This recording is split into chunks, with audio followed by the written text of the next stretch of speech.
Welkom by vandag se verkenning. Ons het vandag 'n hele klomp bronne voor ons: artikels, historiese notas, selfs foto's en 'n videotranskripsie. En ons gaan dit gebruik om dieper te kyk na die Matsu-gebied in Tokyo se Edogawa Wike. Dis reg, maar dis nogal belangrik, né, om dadelik te sê. Ja, presies.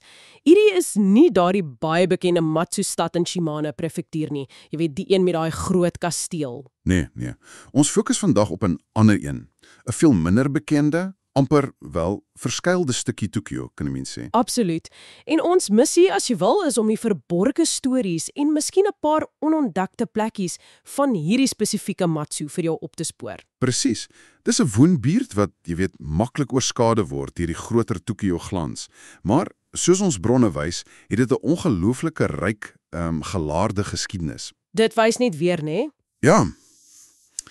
'n Mees boeiende ontdekkings lê dikwels juis in daai stilhoekies, plekke wat jy dalk sou miskyk. Dis 'n kans om daai dieper, stiller charme agter die stad se gewoel te vind. Goed, kom ons spring dadelik in. Die naam self, Matsue. Ek het nogal gewonder en die antwoord in die bronne is, wel, dis nogal verrassend. Dis nie een of ander ou legende nie. Glad nie. Dis eintlik 'n redelik moderne ding. 'n Administratiewe besluit uit 1889. Dis nou Meiji 22. Ja, kyk, dis nogal prakties gebore. Daar was 2 ouer dorpies, Komatsugawa en Nishi Ishinue. Hulle is basies saamgevoeg. En die naam? Wel, dis eintlik slim gedoen.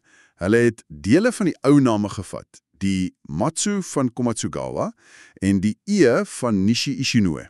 En daai het jy dit. Matsue. Matsue. Dis een van die klein aha-oomblikke. En het was nie net 'n vaag gebied nie. Nou vir 'n kort rukkie so, van 1926 tot 1932, was dit amperlik Matsu Town, Matsumachi, voor dit deel geword het van die groter Edogawa wijk toe Tokyo uitgebrei het. Sjoe, en dit sê nogal iets oor daai tydperk in Japan. Ja, dit weerspieël daai groter proses van munisipale samesmeltings, jy weet, deel van Japanse modernisering. En hier's 'n interessante stukkie wat amper verlore geraak het. O ja. Daar was ernstige oorweging om die hele nuwe wijk wat toe gevorm is, Matsuwijk te noem. Kyk, die hoofkantore vir die nuwe wijk was juis hier beplan, in Matsu. Regtig? So hierdie area kon die naam vir 'n hele Tokyo-wijk gegee het. Wow, hoekom toe nie? Wel, die bronne sê die naam Edogawa is uiteindelik gekies, hoofsaaklik omdat die Edogawa rivier net, wel, dit was baie meer bekend. Meer herkenbaar vir mense van buite, jy weet. 'n meer logiese geografiese marker seker. Presies. Maar daai besluit het beteken dat Matsu se eie identiteit dalk bietjie vervaag het binne die groter Edogawa. Dis nogal 'n interessante wat-as oomblik, né? Inderdaad. Maar hier's iets wat jy vandag nog kan sien. Daai plek waar die ou Matsu dorpskantoor gestaan het, die Matsu Machi Yakuba, Ja. dit is nie verlore nie. Vandag staan die Matsu gemeenskapsplein en biblioteek, die Matsu Komein Plaza, presies op daai plek. Jy kan letterlik gaan staan waar die hart van die ou dorp was. Ek hou daarvan. Geskiedenis onder jou voete. Goed, so die naam vertel 'n storie van samevoeging, maar hoe het mense regtig hier rond beweeg? Vervoer? Ja, kyk, die bronne noem 2 belangrike ou roetes. Eerstens die Gyotoku-pad, die Gyotoku-do. Dit was blykbaar nogal besig. Vir pelgrims en sout. Presies. Pelgrims na Narita-san, maar ook die roete vir sout vanaf die kus na Hedao Kasteel. En een bron sê dit was hier omtrent 3,2 meter breed. Nogal wyd vir daai tyd. Dit wys dis belangrik was. En die ander een? Die Kawaharu-pad, Kawahara-do, soos die naam sê, dit het hoofsaaklik na die rivieroewers gelei, vir die veerbote, jy weet. Daai paaie was seker die lewensare. Maar toe begin dinge verander. Vanaf 1925, die Kyoto tramlyn. Ja, die Kyoto Densha. Dit het hierdeur Matsu genoop op pad na Imeibrug. En die bronne sê dit het Matsu vir 'n tyd lank nogal 'n besige middelpunt gemaak. Kan ek glo? Trams was groot nuus. Absoluut. Maar dan kom daar iets wat ek regtig fascinerend gevind het oor Matsu se vervoergeskiedenis. Wat is dit? In 1952 het Tokyo se, en kry hierdie, Tokyo se heel eerste trolleybusdiens begin loop. En dit het regdeur Matsu gery. Wag, wat? Tokyo se eerste trolleybus hier. Ja, Die roete was van Imai tot by Ono Park. Matsue was 'n belangrike stop, kan jy jou dit indink? Vir 'n oomblik was hierdie area 'n pionier. Dis ongelooflik, ek het geen idee gehad nie. Ja, en die bronne het selfs foto's. Een van 'n trolleybus op die Komatsugawa brug, 'n ander van die Imai halte. Ergens in die middel 50s, vroeë 60s. Dit gee jou so 'n prentjie. Maar daai era het seker nie gehou nie. Die bronne klink vandag anders oor Matsue se vervoer. Dis die ironie, ja. Daai vroeë glorie staan in skrille kontras met hoe die bronne dit nou beskryf. 'n Spoorweg-woestyngebied, 'n Tetsudo Fumochitai. 'n Woestyngebied? Ja, want nuwer, vinniger lyne, soos die Toei-Shinjuku moltreinlyn in die 80s, het Matsue effektief omseil. Hulle het by Funaburi en Ichinoe gestop, maar nie regtig in Matsue nie. So die vinnige ontwikkeling het hier verbygegaan. Grootliks. En dit beteken Matsue het nie daai selfde intense herontwikkeling as ander dele beleef nie. Maar, en dis die interessante deel vir jou as besoeker, die gevolg is dat die area hierdie merkwaardige, amper retro Showa-era gevoel behou het. 'n Tydkapsel amper. Presies, daai gevoel van 'n minder gepoleerde Tokio. Dis op sigself nogal 'n trekpleister as jy dieper wil kyk. Dis 'n wonderlike perspektief. Die gebrek aan moderne vervoer het ironies genoeg 'n stukkie geskiedenis bewaar. Nou, van paaie gepraat, daar staan 'n tasbare stukkie geskiedenis, daai klipmerker. Ja, die een wat met die Kawahara-pad verbind is. Jep, binne in die moderne Matsue biblioteek, 'n ou padwyser van klip uit 1862. En die woorde daarop is so direk. Shi Yorikawara, basies hiervandaan na die rivieroewer, 'n stem uit die verlede. Dis 'n pragtige klein ontdekking, né? Dit het oorspronklik langs die besige Gyotoku-pad gestaan om mense rivier toe te wys. Dat dit nou binne is, beskerm dit ook. Dis 'n stille herinnering. Absoluut. Maar dan is daar 'n ander historiese plek, een met 'n swaarder storie. Die Komatsagawa dokumentargief, die Bunshupo. En die Komatsagawa Sakura Park. Ons het 'n video daaroor gesien. Ja, daai klein betongebouetjie, merkwaardig. Gebou in 1924 en dit het amper wonderbaarlik daai groot Tokio ligaanval van 10 Maart 1945 oorleef. Terwyl alles rondom dit afgebrand het, né? Die wijkskantoor en alles. Presies. Die video wys die letsels nog duidelik. Die swart brandmerke, die krake. Dis 'n stille getuie. Maar die storie van wat binne was, Dis eintlik die kern. Die gebou het gestaan, maar die hitte? Die hitte het baie dokumente vernietig, maar nie alles nie. En dis te danke aan die ongelooflike moed van 2 amptenare. Vertel weer hy storie, dit is aangrypend. Wel, die video vertel hoe hulle, te midde van die chaos en vuur, die familieregisters, die Kusakibo, wat elke gesin se rekords bevat, probeer red het.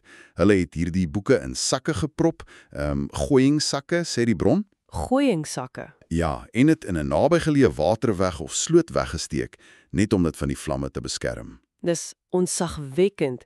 Daai rekords, mense se identiteit, bestaan vandag nog as gevolg daarvan. Absoluut.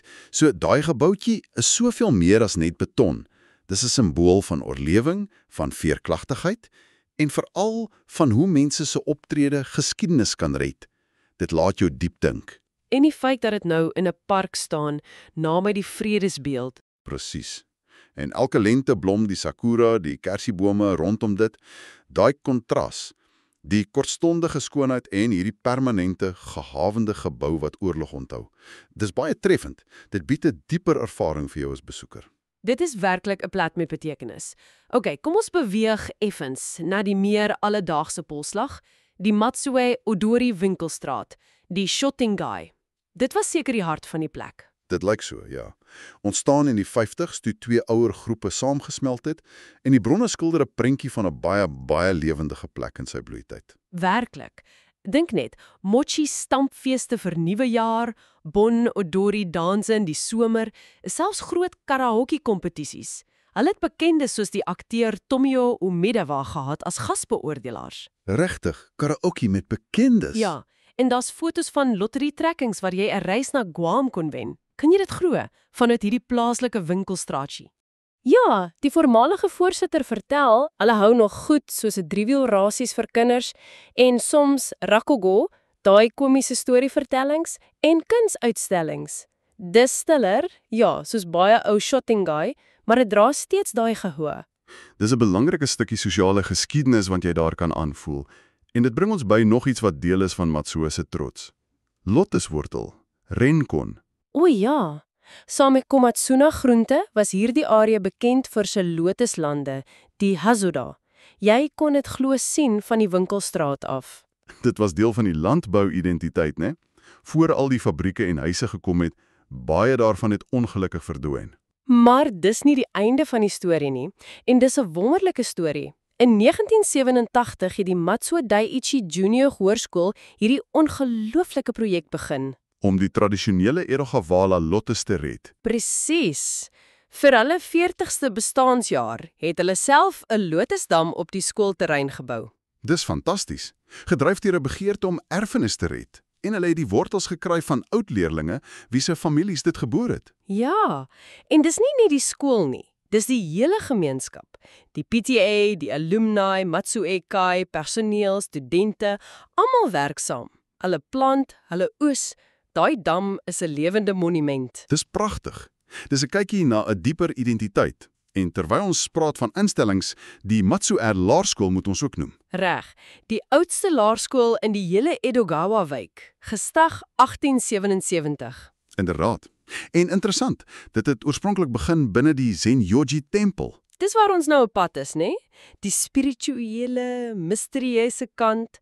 Zenyoji-tempel klink soos 'n plak propvol legendes.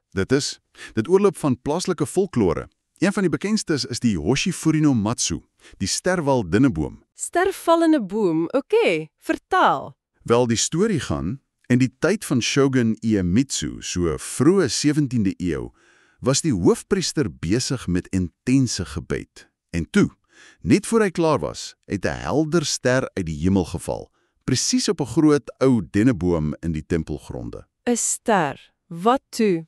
Die ster het glo getransformeer in 'n heilige reliek, 'n shari. En die boom het natuurlik beroemd geword.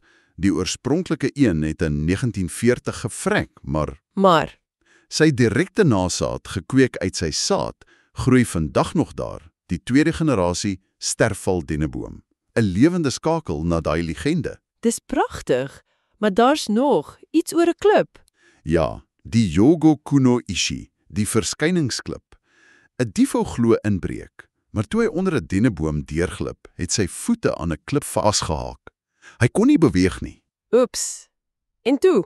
Toe verskyn die godheid Fudo Mio in sy kwaaiste vorm, jy weet, om boosheid af te weer. Die dief het so geskrik, uitgevlug. En daai klip word nou as heilig beskou. Fascinerend. En waspere? Ja, die dankbare Tanuki. 'n Monnik het vir 'n dooie Tanuki 'n begrafnisdiens gehou. Jare later was daar 'n brand naby die tempel. Die monnik het gebid en 'n trop Tanukis het glo uit die woud gekom en gehelp water dra om die vuur te blus. Dis daarom stories. Zenyoji klink na 'n plek waar jy ure kan spandeer. Absoluut. Dit wys hoe folklore en boeddhisme vervleg het. Die tempel self met al hierdie stories is 'n merkwaardige kulturele skat. Dit voeg 'n laag misterie by jou besoek. En daar was ook ander heiligdomme. Akusan en Aka Inari. Ja, net vinnig. Hakusan, 'n verdeelde gees van Kaga, en Aka Inari met sy dieprooi vla. Dit rond die spirituele landskap af. So, as ons alles saamvat, die naam se kunsmatige oorsprong, vervoer se opkoms en val, en die atmosfeer wat dit geskep het. Die aangrypende verhaal van die oorlogsargief, die gemeenskapslewe, die winkelstraat se herinneringe, die kosbare Lotus-projek. En dan die wonderlike legendes van Zenyoji. Dis duidelik. Hierdie Matsuo bied 'n ander soort Tokyo-ervaring. Stiller, miskien, maar dieper. Propvol verborge stories. Dit beklemtoon net weer, kyk verby die hoofpaaie. Selfs gewone woonbuurte het diep lae. Vir jou as luisteraar, die boodskap is, die ware karakter lê dikwels net om die draai. En hier's 'n laaste gedagte vir jou om oor te wonder. Nou dat jy weet van Matsuo se verlede, die amper verlore Matsuo-wijk idee, hoe verander dit jou siening van hoe stede groei?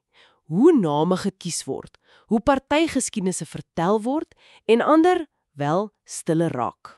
Interessante vraag om oor na te dink. Dankie dat jy saam met ons op hierdie verkenningstog na die ander, minder bekende Matswe gegaan het.